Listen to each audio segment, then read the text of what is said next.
Hello students. आज हम पढ़ेंगे कक्षा 10 की पुस्तक का चैप्टर नंबर 8, जिसका नाम है त्रिकोणमिति का परिचय। तो इसमें हम सबसे पहले इस शब्द को ही समझने की कोशिश करते हैं कि त्रिकोणमिति से हमारा क्या मतलब है। अगर इस शब्द को हम देखें तो त्रिकोणमिति को इंग्लिश में कहते हैं ट्राइगोनोमेट्री।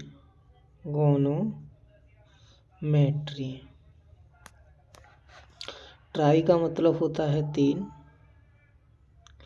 और गोनो जो लगता है वो लगता है भुजा के लिए, और मैट्री का मतलब होता है मापना। अर्थात किसी भी आकृति में अगर 3 भुजाएं हैं और उनको मापा जाता है या तो उनके एंगल के सहायता से या उनकी भुजाओं की सहायता से, तो उसमें उसके लिए हम गणित की जो शाखा है त्रिकोणमिति उसका उपयोग करते हैं। तो सबसे पहले हम ये देखेंगे कि त्रिकोणमिति का प्रयोग हम किस जगह और कैसे कर सकते हैं। तो इसके लिए हम सबसे पहले समझते हैं त्रिभुज के बारे में। त्रिभुज के बारे में समझने के लिए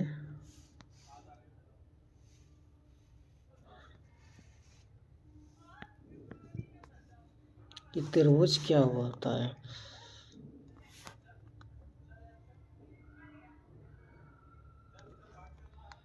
सबसे पहले हम जानते हैं त्रिभुज के बारे में।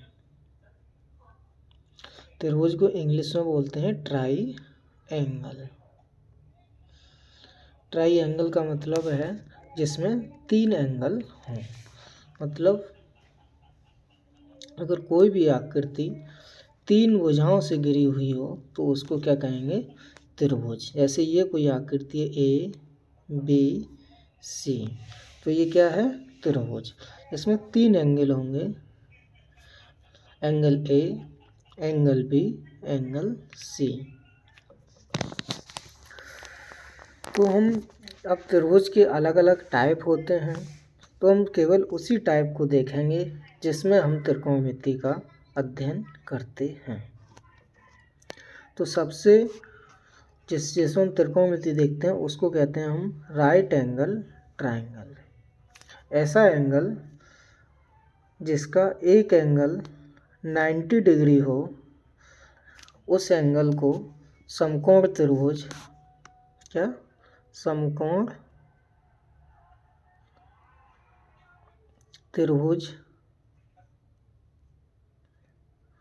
या फिर right angle triangle, right angle triangle, short में इसको RAT भी बोल देते हैं। तो हमें पूरी त्रिकोणमिति का अध्ययन इसी ट्रायंगल पर करना है। इसको एक बार फिर से देखते हैं।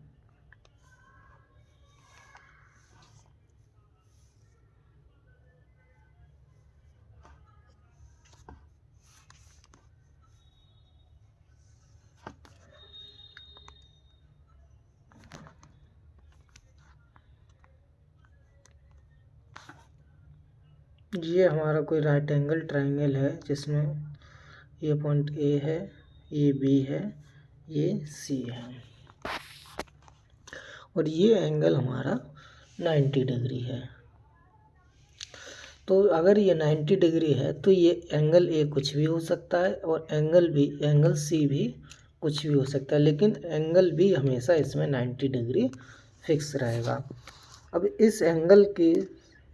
अब इस समकोण त्रिभुज से ही हमें पूरी त्रिकोणमिति का अध्ययन करना है। पहले हम ये देखते हैं कि त्रिकोणमिति की हमें ज़रूरत कहाँ पड़ती है। जैसे मान लीजिए ये कोई एक टावर है AB, और कोई एक व्यक्ति है जो यहाँ पे खड़ा हुआ है और वो इस टावर के शीर्ष को देखता है। तो हम ये चाहते हैं कि ये व्यक्ति इस टावर की ऊंचाई को हम बिना नापे कैसे पता कर सकते हैं। अब इस टावर की ऊंचाई को पता करने के लिए हम त्रिकोणमिति की हेल्प ले सकते हैं। जैसे मान लीजिए हम ये वाली डिस्टेंस, इस पॉइंट को ए है, इसको सी मान लीजिए, BC को मेजर कर सकते हैं। और इस व्यक्ति ने इस टावर के सीट्स को देखने के लिए अपनी हाइट, अपनी आँख को किस एंगल पर उठाया, वो एंगल देख लेंगे तो हम ये टावर की ऊंचाई को पता कर सकते हैं। तो इसको हम आगे और समझेंगे कि कैसे इस चीज़ को पता कर सकते हैं। तो इसी तरीके की समस्याओं को सॉल्व करने के लिए जो है त्रिकोणमिति की शुरुआत हुई थी। मान लीजिए ये व्यक्ति थोड़ा सा और बढ़ जाता है और यहाँ आ जाता है, तो फिर से ये टावर को देखेगा। तो हम अब ये देखना चाहें कि इस व्यक्ति ने ये कितनी डिस्टेंस ट्रेवल की। तब ये एंगल मान लीजिए कुछ यहाँ एंगल कुछ था, थीटा था, θ1 था, और यहाँ एंगल मान लीजिए θ2 हो जाता है। तो इस व्यक्ति ने कितनी डिस्टेंस ये ट्रेवल की, ये भी त्रिकोणमिति की सहायता से हम ज्ञात कर सकते हैं। देखते हैं हम क्या क्या यूज होता है इसमें, कैसे हम इस चीज़ को पता कर पाते हैं। इसको धीमे धीमे समझने की कोशिश करते हैं।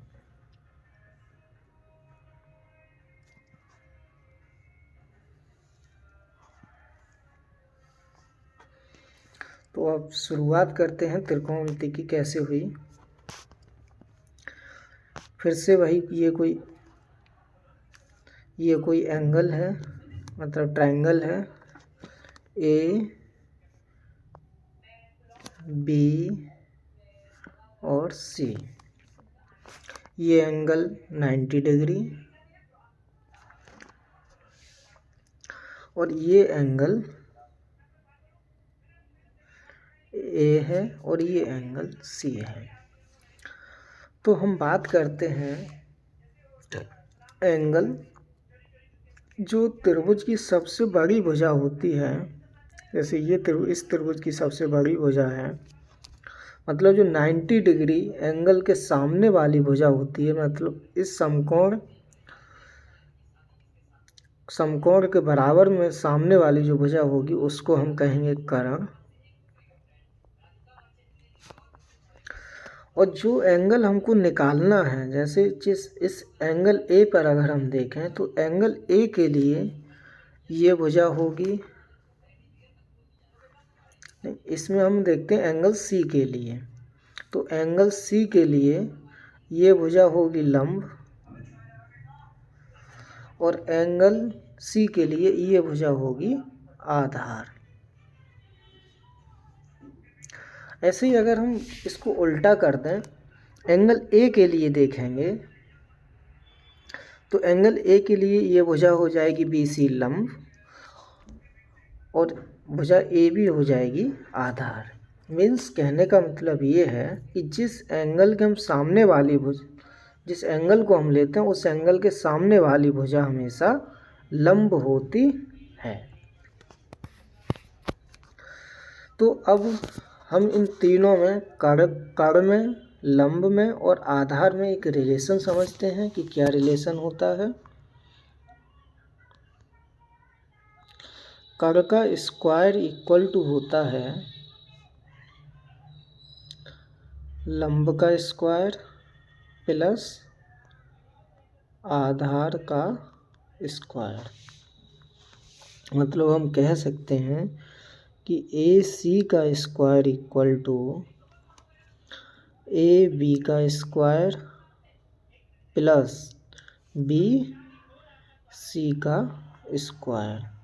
इसको और ठीक से समझने के लिए देखते हैं। हेलो, हाँ पापा, हेलो हेलो। जैसे इसमें हम देखते हैं फिर से ये ट्रायंगल हमारा हेलो। ए हाँ बनाया खा ली। बी हाँ सी।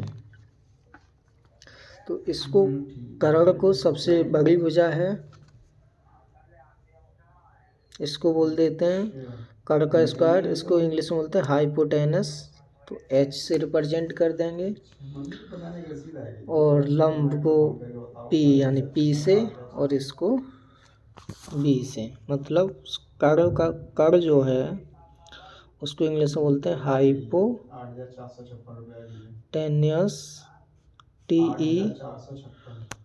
TENUES। तो इसका एच ले लेते हैं। लंब को बोलते हैं परपेंडिकुलर।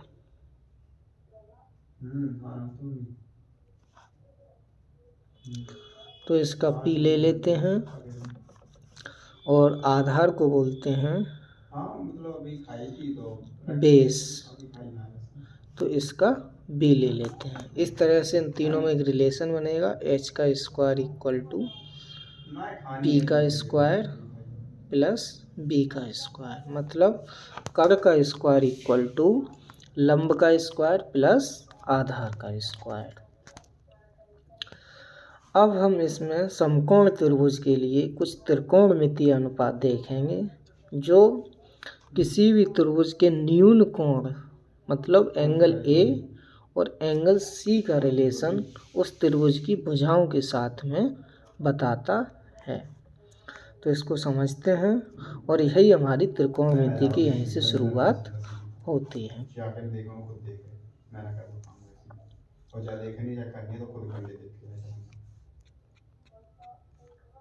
तो कुछ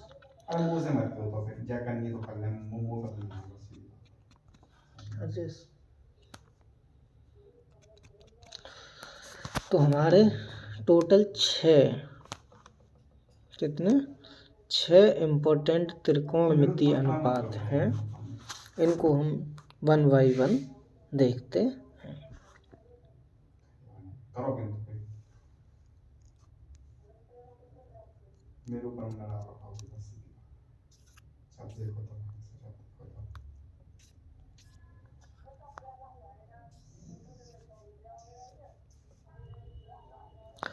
देखो इसको समझते हैं। ऐसे ये मान लीजिए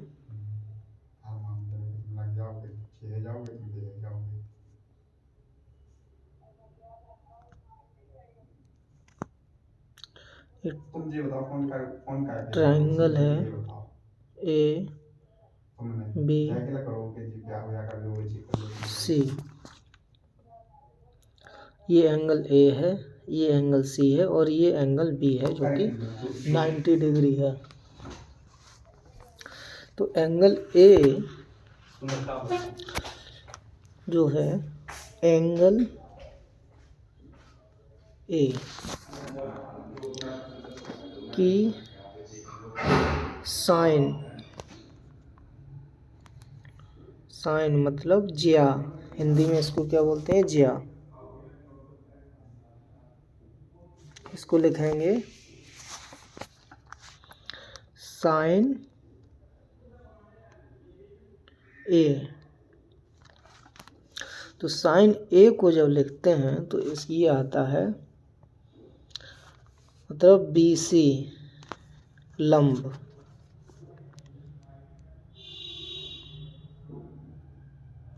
बटे कर्ण AC। लंब क्या है, लंब बटे कर्ण।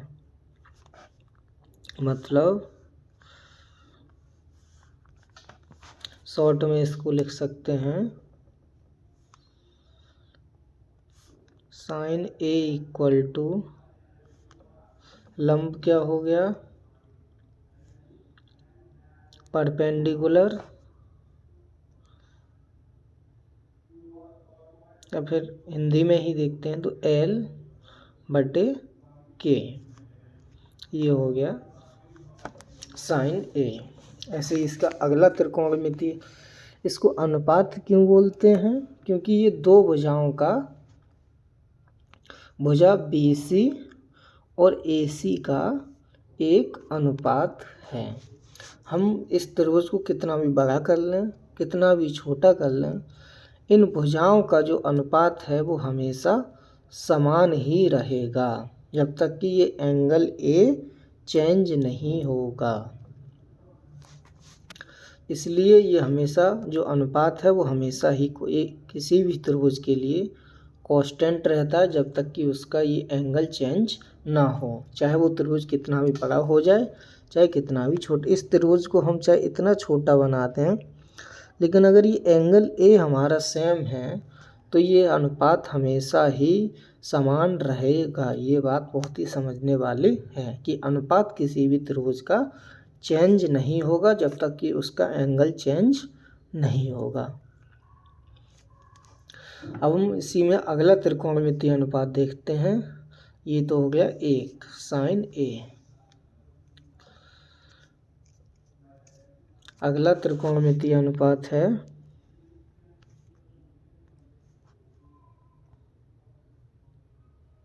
अब जल्दी जल्दी समझेंगे इस चीज़ को। ये ट्रायंगल है ABC,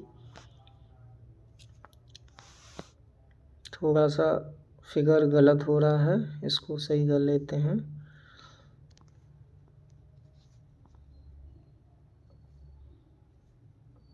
इसको हमने A बोला था उसमें, इसको B और इसको C। तो cos A क्या होता है? cos A होता है आधार बटे कर्ण। आधार क्या होगा इसके लिए? ये AB line,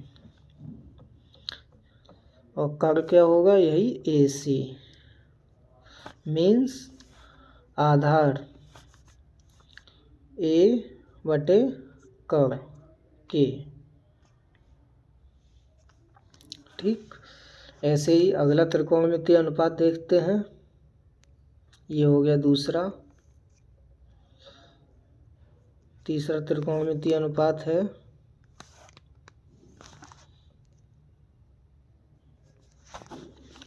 tan A। tan A क्या आता है? लंब। इस A के लिए क्या होगा? लंब बटे ये आधार AB।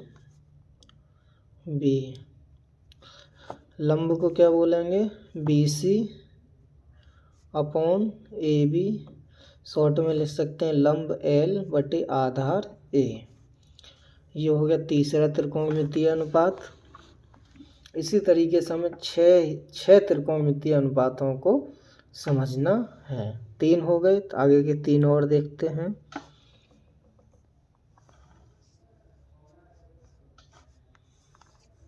अगला आता है cot।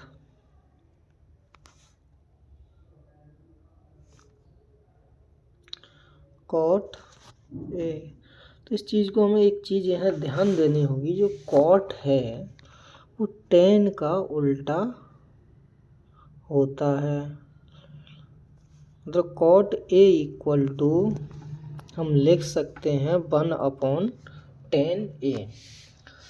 अगर हमें शुरुआत वाले 3 त्रिकोणमितीय अनुपात हैं तो आगे के भी हम 3 उन्हीं तीनों से निकाल सकते हैं। जैसे हमने cot A निकालना है, अगर तो हमें tan A पता हो तो हम cot A को आसानी से निकाल सकते हैं। जैसे tan A क्या होता है? tan A होता है लंब बटे आधार। तो cot A क्या होगा? आधार बटे लंब। ये होगा cot A। इसी तरीके से हम आगे के त्रिकोणमितीय अनुपात और देखते हैं। 2 और बच्चे हैं, उनको भी जल्दी से ख़त्म करते हैं, फिर इनको हम क्वेश्चन के अनुसार पूरा समझने की प्रयास करेंगे।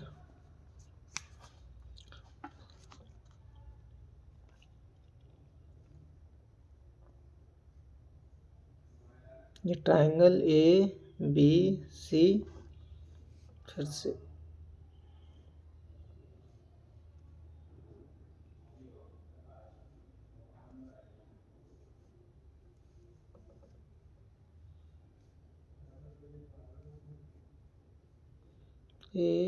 ABC।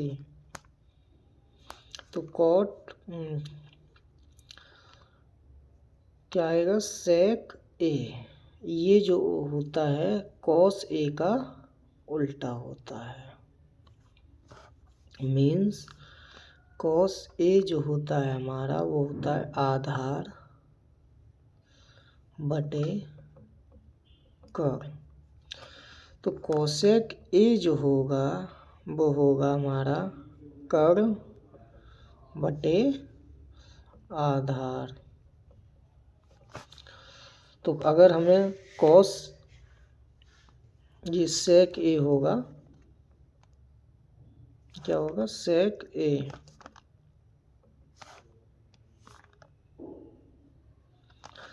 तो अगर हमें कॉस A याद है तो हम सेक A उसको उल्टा करके निकाल सकते हैं। इसी तरह से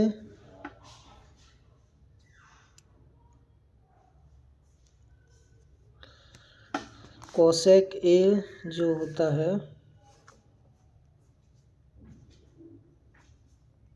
वो होता है 1/sin A। तो अगर मीन्स साइन A क्या होता है, तो साइन होता है लंब बटे कर्ल। तो कोसेक A क्या होगा, कर्ल बटे लंब। तो कोसेक A जो है वो साइन A का उल्टा करके निकाला जा सकता है। तो इस तरह हमने 6 त्रिकोणमितीय अनुपात देखे। अब इनको एक बार याद करने का इनका टेक्निक समझ लेते हैं कि हम इनको कैसे याद करेंगे। तो हमें एक फॉर्मूला देखना है,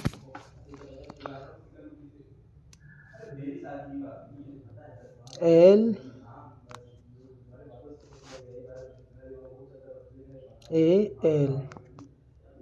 लाल बटे कक्का।